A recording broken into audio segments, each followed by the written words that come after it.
C'est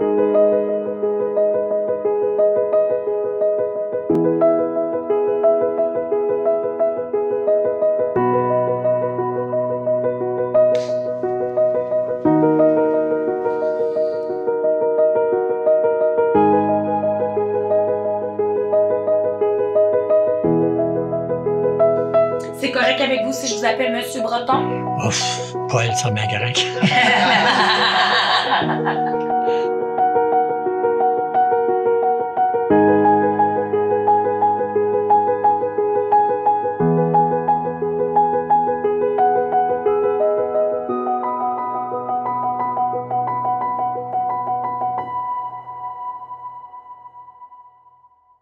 Je suis né dans la Beauce. Mes parents avaient un moulin à grains. Et le deuxième étage, c'était la laine. Parce que les cultivateurs, dans ce temps-là, il y avait tous des moutons pour faire des mitaines, des bas de laine, des cramones, je sais pas trop, des foulards, whatever. Puis c'est ça, fait que ça, c'était le métier que mes parents avaient. Mais moi, dans la Beauce, durant la Deuxième Guerre, les avions passaient au-dessus de la Beauce pour aller à Gander et traverser en Europe. Parce que Gander, c'était la place qui faisait le dernier plein d'essence. Puis, je regardais les avions et je disais, moi, plus tard, je vais travailler ces avions, Ça fait que c'est ça qui est arrivé. À 18 ans, j'ai rentré dans l'aviation, passé le test, c'est bien passé. Fait qu'on dit, fait que je me suis donné en électronique, puis j'aimais les avions de chasse, comme peut-être les mécaniciens aimeraient des Formule 1. Moi, les avions de chasse, c'était des Formule 1. Fait que c'est des avions que j'aimais beaucoup. Puis, comme ici au Canada, les avions que nous avions de chasse, c'était des avions pour, un peu comme au hockey. Ici, c'était à la ligne bleue. Fallait défendre ce qui arrivait de la Russie. Mais en Europe, en Allemagne, on avait les F-104, qui étaient l'avion pour attaquer l'Union soviétique. Là, c'était strictement ligne rouge, t'attaques. La défense, tu laisses aux autres. Après ça, ben c'est ça, à cause de ma vision, ben là, il a fallu, après 26 ans, que je lâche l'Air Force. Puis, je me suis emmené dans la Beauce. Après ça, ben mon épouse filait pas tellement bien. Ma fille demeurait ici à l'île Cadieux. Puis là, j'ai dit à ma fille, j'ai dit là, on vend la maison, on s'en va dans ton coin, trouve-nous une résidence proche d'un hôpital, parce que mon épouse allait souvent à l'hôpital. Ça fait que elle dit, elle a été voir de différentes places, puis elle dit, ben là, il y a une maison qui se bâtit, elle va être prête en juillet 2010. Ça, c'était en janvier 2010. Ben correct. Fait que on est arrivé ici, puis elle m'a demandé quel étage tu aimerais avoir, puis tout ça. Ben moi, vu que tu es dans l'aviation, il fallait que je sois dans la tour. Ça fait que dans mon salon, j'ai 9 fenêtres. Ça fait que c'est très bien éclairé. Vous êtes très impliqué ici. Oui, ben au début, ben il y avait aussi la journée du souvenir dans Mestis. Oui. Que tout de suite après la deuxième année, ben parce que M. Luc Maurice était aussi dans l'aviation au début. On était sur la même base à Comox, en Colombie-Britannique. Ça fait quand on le rencontre, quand il vient faire un tour aussi à la résidence, ben on parle pas de résidence, on parle de l'aviation. Mm-hmm. Lui, il était sur les avions pour secourir. Moi, j'étais sur des avions de chasse. Puis, c'est ça. Fait que là, je l'avais demandé à la journée de souvenir, ben j'aimerais, pour les vétérans, qu'il y aura un repas qu'ils donnent aux vétérans, ceux qui ont fait de la guerre, tout ça. Fait qu'il a pris ça en note, puis l'année d'après, oui, on avait un repas, ma conjointe, mon épouse était invitée, fait que depuis ce temps-là, ça existe. Après ça, ben il y avait le Chantons Noël. Ça, c'est une affaire aussi. Moi, j'aime bien les chants de Noël, ça. Fait que 2 semaines avant Noël, j'avais fait imprimer des chants de Noël. Après ça, je me suis impliqué aussi sur... je faisais partie de la chorale au début aussi. J'ai fait 6 ans de la chorale, mais là, à la fin, là, je trouvais que j'avais trop de mots à apprendre par cœur, là, tu sais. Les autres, ils ont tous les chanteurs, ils ont tous leurs livres en avant d'eux autres. Mais moi, fallait que j'apprenne 17, 18 chansons, mais savoir tous les mots. Ça fait que Mais là, je m'aperçois que j'ai pas la mémoire que j'avais quand j'avais 10 ans. Quand j'avais 10 ans, j'aurais lu un chant 2 fois, puis je l'aurais su par cœur. Puis là, il fallait le lire 10 fois. Mais c'est ça, ici, j'aime la place. Ben, tout de suite, au début, je me dis, hey, j'arrive pas dans une résidence pour m'asseoir au bord de la fenêtre pour attendre que la mort arrive, là, tu sais, non, pas ça. Fait que j'aime le social, j'aime parler avec des gens. Les gens ont toutes des professions différentes.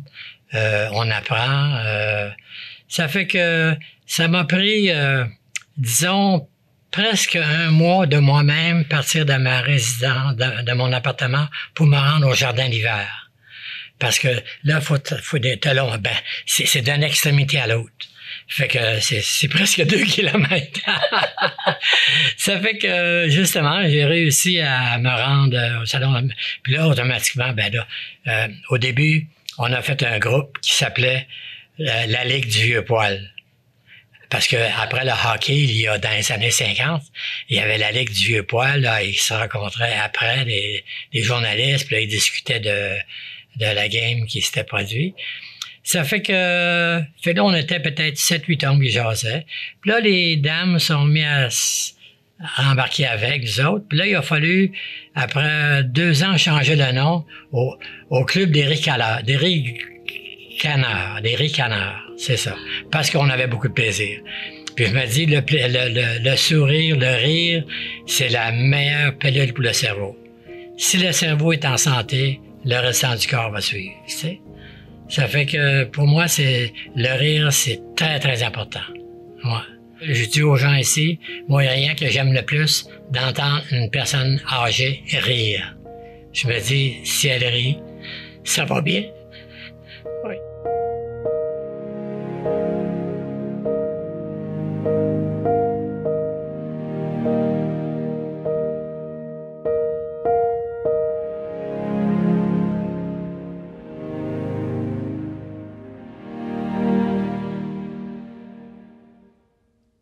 Ça m'a pris 3 ans à accepter que je devenais aveugle complètement. C'est arrivé graduellement. C'est arrivé comme une rondelle grise ça fait que je voyais en périphérie, je voyais vision tunnel, mais il y avait tout ce qui apparaissait dans sa zone grise-là, je les voyais pas, tu sais. Fait qu'il pouvait y avoir une personne en face de moi, il pouvait y avoir une personne à sa droite, à sa gauche, je la voyais pas, mais la 3e personne, je la voyais. Fait là, je dis, hey, il y a quelque chose qui marche pas, tu sais. Ça fait que, c'était bon, je vais faire checker pour la vue. Fait qu'ils ont dit, oups, là, t'as un gros problème, c'est un gros problème. Là, ils ont dit, ce qui va arriver, soit que tu vas tout perdre la périphérie, que tu vas garder ta vision tunnel, ou que tu vas perdre ta vision tunnel complètement aussi. Ça, c'est le pire, parce que là, tu reconnais plus. Fait que moi, en réalité, j'ai perdu les 2, là. Vous avez perdu les 2? Les 2, ouais. Ça fait que, mais ça avait plus 3 ans, disons.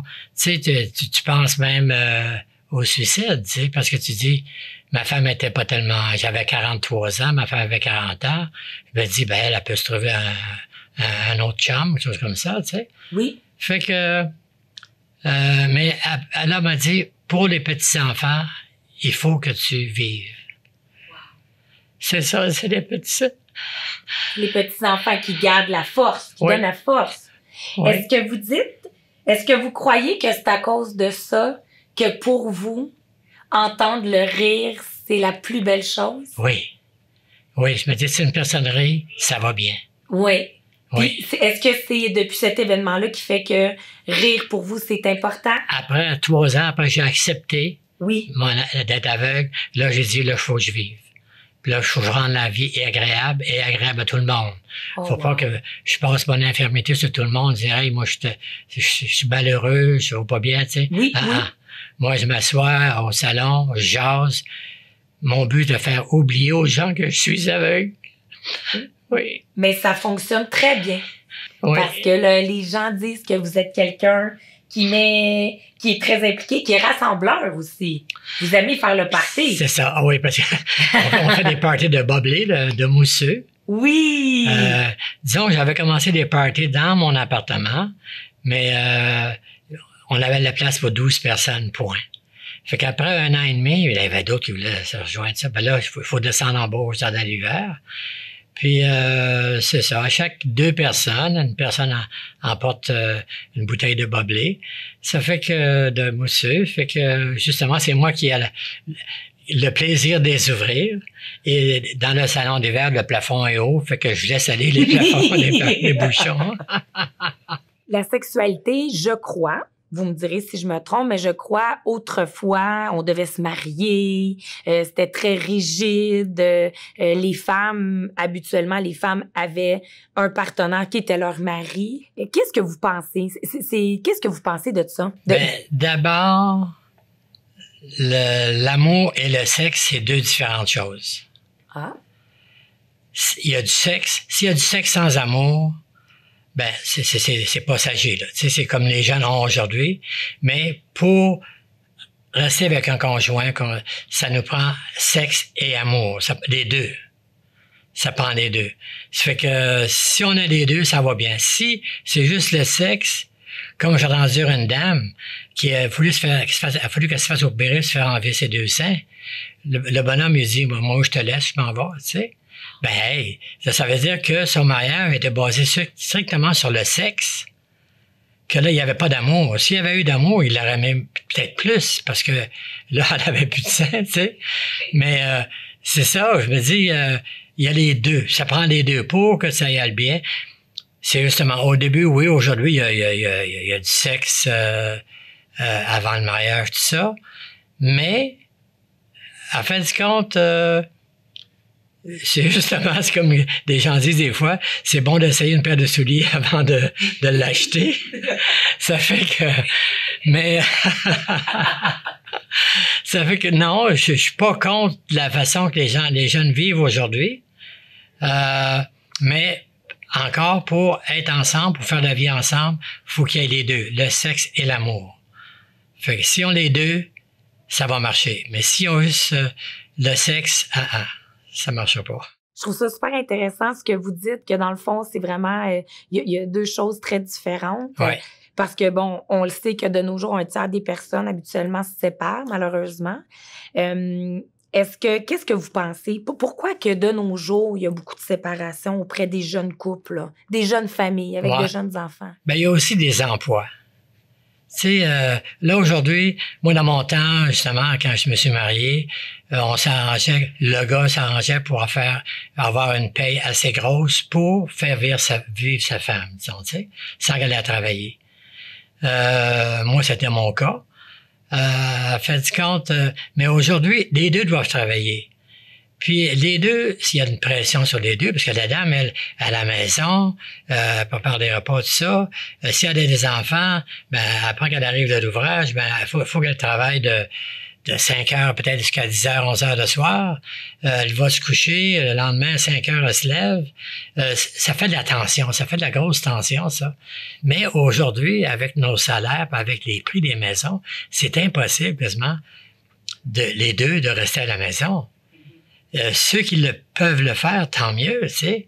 Est-ce que vous pensez que aussi on est trop exigeant envers la vie dans le sens que on veut beaucoup de choses, peut-être parfois inutiles? Est-ce que vous pensez que notre mode de vie... Ce côté-là, oui, ben, c'est ça. En fait, compte, la télévision, les vendeurs, ils veulent toujours nous dire, hey, ce produit-là, vous avez besoin de ça, tu sais. Fait que c'est leur but, de vendre. Puis, on embarque. Ça fait que, oui, on achète bien des choses, qu'on va se servir peut-être 1 an de temps, puis après ça reste de côté. Mais ça fait rien, c'est la façon, là, qu'on est un petit peu habitué à magasiner. Mais là, avec le COVID, tout ça, on a été 2 ans sans presque pas magasiner. Puis je pense que les gens sont... Ben, OK, pour les restaurants, là, oui, on se fonce tout, on veut tout retourner au restaurant parce qu'on a été trop longtemps sans y aller. Mais il y a des magasins, peut-être que les gens retournent encore autant qu'avant, mais encore là, je me demande si les gens ont peur un peu encore. Oui, on a moins. Oui, de la COVID, justement, tu sais. Fait que, mais c'est ça, en fait, compte, en fin de compte, on fait une vie, nous autres, extraordinaire à comparer de, disons, de l'Ukraine ou de tous les pays du tiers-monde, tu sais. Mais ici, je pense moi, j'ai vu 39 pays, puis j'aimais toujours revenir au Canada. Je pense qu'on a vraiment un beau pays, avec beaucoup de matières premières. On a de l'espace, tu sais. C'est pas comme à Tokyo, à Hong Kong, qu'il y a des passerelles pour passer au-dessus de la rue parce que ils peuvent pas arrêter le trafic pour les gens traversent, parce que ça couperait le trafic. Fait que tu montes, puis tu traverses, puis tu débarques de l'autre bord, puis tu sors de l'autre côté. Fait que, mais il y a des gens. Tu sais, on est rendu qu'on respire de l'air de seconde bouche ou de seconde main. C'est tellement vrai.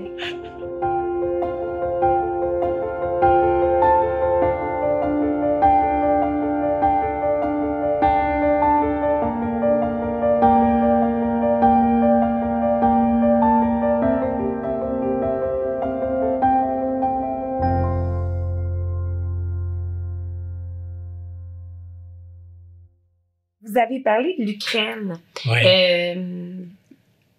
Ils sont en guerre. Ouais.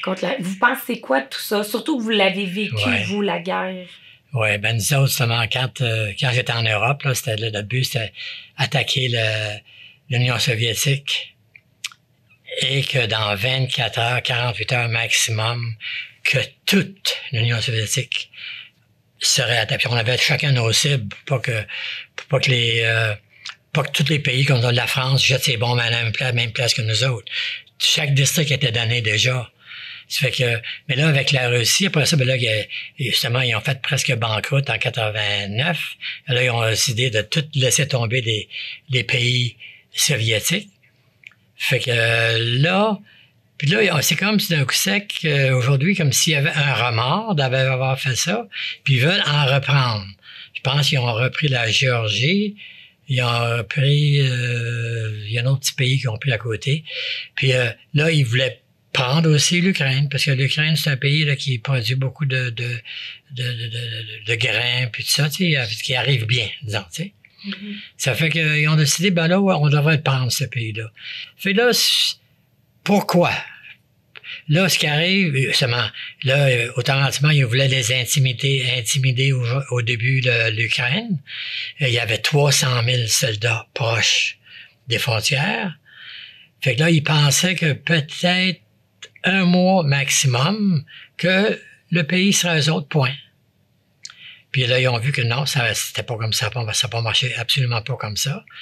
Ils ont beaucoup de chars d'assaut, que les Russes sont rentrés avec des chars d'assaut, mais les Ukrainiens ont eu des armes que tu peux transporter sur ton épaule, que tu masques, que tu faufiles, tu vois le char d'assaut, zap, tu lances ton petit rocket, le char d'assaut saute. Fait qu'ils ont perdu les Russes ont perdu 557 chars d'assaut. À un point que là, il fallait qu'ils aillent dans la vieille réserve de vieux chars d'assaut pour essayer de remplacer ceux qui avaient perdu. Puis, les Russes, eux autres mêmes, dans les chars d'assaut qu'ils avaient en réserve, avaient même volé des morceaux pour eux autres mêmes, pour quoi faire, je sais pas. Mais ça prenait 10 chars d'assaut pour en faire un dans la réserve. Fait que ça allait vraiment mal pour eux autres. Fait que là, ça va toujours pas bien, parce que ça aurait dû être fini, là. Ça aurait dû être fini un mois maximum, ça fait 3 mois, au-dessus de 3 mois, là. Fait que, mais là, justement, il y a de plus en plus d'armes qui vont se faire donner par les États-Unis, le Canada, les pays de l'OTAN. Ça fait que la Russie ne gagnera pas. Puis la Russie vont presque se mettre en banqueroute avec ça. Ça va finir que peut-être, ben là, je sais pas quel arrangement qui peut se faire. Est-ce que vous pensez que Poutine avait raison? Non. Non, c'était justement pour dire, moi, j'ai des forces armées. Là, je devrais m'en servir. Il y a un beau morceau de gâteau à côté, là. Je pense que je l'aimerais, tu sais. Ça fait que il a attaqué, mais là, il a vu que le morceau de gâteau, là, le cramage n'était pas là. Ça fait que là, il faut qu'il se batte pour l'avoir, tu sais. Il faut vraiment qu'il se batte. Puis je pense qu'il réussira pas. là, ils ont un coin de l'ouest, de l'est, veut dire de l'est qu'ils ont. Mais encore là, est-ce qu'ils vont pouvoir le garder avec les nouvelles armes que les États-Unis vont leur envoyer, là, des missiles de plus à longue distance? Puis il y a beaucoup de militaires russes qui n'ont pas le moral pour se battre parce que ils disent pourquoi qu'on se bat là, c'est pas notre pays, ça, tu sais. Oui. Ils ont pas de morale. Fait que on en a plusieurs, je pense qu'ils ont au-dessus de presque 20 000 soldats russes de décédés, de morts. Ça fait qu'en fait, à quelque part, Poutine, il faut qu'il s'aperçoive que c'est pas gratuit son affaire, là, tu sais. Il y a des mortalités sur son bord aussi, là, tu sais, beaucoup aussi à part de ça, tu sais. Vous faites ça par ego, vous pensez? Par ego personnel? Oui. Ouais, c'est ça, justement. Parce que, oui, j'ai dit que bon, ça va grossir mon pays, j'ai un autre pays de plus, tu sais. Après ça, il aurait peut-être fait ça qu'un autre pays aussi, tu sais. Tranquillement, il aurait, comme l'Union soviétique avant, il aurait peut-être pris tous les pays satellites qu'il y avait avant. Puis, probablement qu'il y aurait, c'est peut-être ça qu'il voulait faire. Mais là, il y a beaucoup de pays soviétiques comme la Pologne, tout ça, qui ont rentré dans l'OTAN. Ça fait qu'automatiquement, là, tu peux plus les attaquer. Parce que là, moi, justement, quand j'ai visité Moscou, parce qu'il fallait que j'aille à Moscou, il fallait que je voie le Kremlin, il fallait que je la place rouge, parce que le 1er mai, qui est leur fête du travail, eux autres, il y avait la grosse parade militaire, tu sais, avec le missile, puis tout ça, tu sais. Mais c'est supposé que les missiles, des fois, qui montraient que c'était juste des tuyaux de tôle, il y avait rien dedans, parce que les pneus, si c'était un vrai missile, ça aurait pesé peut-être 5-6 tonnes, 7 tonnes, puis les pneus pliaient même pas, tu sais. Fait qu'il y avait des journalistes qui avaient remarqué ça, ou il y en avait qui avaient remarqué ça, que les pneus ne pliaient pas. Ça fait que c'était pour montrer qu'il y avait des gros missiles, des grosses défenses, puis tout ça, mais en fait, il y avait du bluff pas mal dans ça, tu sais. Vous avez parlé, puis ça, j'ai porté une attention particulière. Pour vous, il y a deux choses quand il y a la guerre. Il y a les gens qui attaquent et il y a les gens qui défendent le pays. Vous, comme aviateur, votre rôle, ça a toujours été de défendre. Défendre au Canada ici, mais quand j'étais en Allemagne, c'était attaquer. Vous avez déjà travaillé pour l'Allemagne? Oui, l'aviation canadienne, mais en Allemagne. OK. Sur les F-104. Les F-104, c'était des avions qui étaient même un peu plus rapides que les F-18 qu'on a aujourd'hui. Oh. Et puis on avait ça dans ce temps-là. Tu sais, c'est un avion qui avait 50 pieds de longueur. Il y avait juste 7 pieds d'aile chaque barre. Fait il atterrissait à presque 300 km à l'heure parce qu'il y avait presque pas d'aile, tu sais. Fait que pour le pilote, il fallait qu'il s'enligne de loin pour prendre la piste, puis il y avait une parachute pour modérer sa vitesse après ça quand il avait touché à terre, là. Mais ça, cet avion-là, c'est de rentrer en Russie à basse altitude, sous les radars. Lui, le pilote avait sa cible en partant. Ça pouvait être une base militaire à telle place. Puis là, à peu près à 20 000 avant la base, il fallait qu'il se trouve soit des chemins de fer ou soit une rivière. Puis là, avec son avion, là, il montait. Parce qu'il était à 2000 pieds. Puis la bombe, il faut qu'elle explose à 5000 pieds de hauteur. Wow. Fait que là, il monte, il lance sa bombe continue à monter par la vitesse qui va, continue à monter, elle fait bien son rond. Puis là, il sait à peu près la distance qu'on va faire. Puis là, elle devrait exploser vis-à-vis de la cible à 5000 pieds de hauteur pour avoir un maximum d'effet. Elle brûle tout, tu sais. C'est la chaleur au début qui brûle. Après ça, c'est le vent, le blast, c'est le déplacement d'air qui est à peu près à 700 000 à l'heure. Ça fait qu'automatiquement, ça brûle au début, après ça défait. Sais. Puis là, après ça revient, il se fait un vacuum. Fait que là, tout ça revient, puis c'est pour ça qu'ils disent les champignons. Quand on regardait la bombe atomique tomber à Hiroshima, à Nagasaki, là, tu vois une colonne qui monte, puis un beau champignon de poussière, tu sais. Oui. Fait que c'est ça, c'est ce qui revient après, parce que le 700 000 de déplacement d'air qui se fait à terre, faut qu'il revienne, parce que là, il y a un vide. Fait que là toute la poussière monte. Fait que... Mais justement, en fait, nous autres, on était une cible aussi, mais tu penses pas à ça. Tu sais, c'est comme le pompier qui va au feu. tu penses pas que d'un coup sec, la building peut écraser sur toi. Tu travailles, tu fais ton travail, puis tu espères que ça marche. Puis là, on disait, OK, on avait toujours 4 avions qu'on avait des bombes nucléaires en dessous. Les autres se pratiquaient. Puis après une semaine, on changeait des avions, on enlevait la bombe, on en mettait un autre, on mettait un autre avion. Puis, mais on n'avait pas le droit de voler avec. Ça prenait la permission de notre premier ministre, disons. Tu sais. OK. Parce que là, automatiquement, il fallait vraiment le ministre de la Défense, là, s'il y avait vraiment eu un cas. Tu sais, là, oui. Parce que là, si on décollait avec nos avions, avec nos bombes nucléaires, ça veut dire que tous les autres pays de l'OTAN aussi avaient eu la même information. Mais disons qu'on était tous préparés, mais on n'a jamais vécu ça. Puis c'était tant mieux.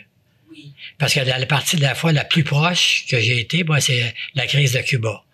Quand Kennedy a dit à Khrouchtchev, vous avez 48 heures pour vos bateaux de tourner de bord dans l'océan Atlantique qui venait à Cuba. Si vous tournez pas de bord, c'est la guerre. Fait là, nous autres, tous nos avions, moi, j'étais en Colombie-Britannique dans ce temps-là, tous nos avions étaient armés, les missiles en dessous. Les pilotes avaient déjà le helmet ça avait déjà quel avion qu'ils prenaient pour qu'ils embarquent dans l'avion. Puis embarquant dans l'avion, tu pars le moteur, puis en dedans de 1 minute, tu décolles, tu sais. Fait que on était prêts. Puis là, on attendait.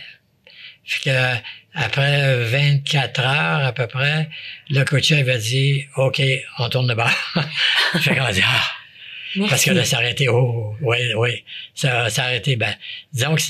Mais encore là, je pense que quand on est en action, on réalise pas. Tu réalises la job que tu dois faire, mais tu oublies le danger que tu vas subir aussi, parce qu'à Vatican, tu es une cible pour l'ennemi aussi. Mm-hmm. Mais ça, tu penses pas à ça du tout. J'ai jamais pensé à ça. Tu dis, j'ai ça à faire, puis non, c'est... Mais j'ai toujours aimé les avions, j'aime encore les avions. Oh. Ah oui, je rêve encore aux avions. Je vous remercie énormément, Monsieur Breton. Ben là, j'espère que j'ai pas été trop ennuyant avec... Du tout! C'est hyper enrichissant. Puis je vous souhaite plein de rire. Ben, c'est ça, oui. Justement, on a un party, là, samedi. Samedi, justement. Je vous souhaite un beau party. Ben, si tu passes ici, là, on date de jardin d'hiver, fait que tu viens en faire un tour. Je viendrai vous dire un beau bonjour. Merci, Breton. Ben, merci, c'est moi qui vous remercie.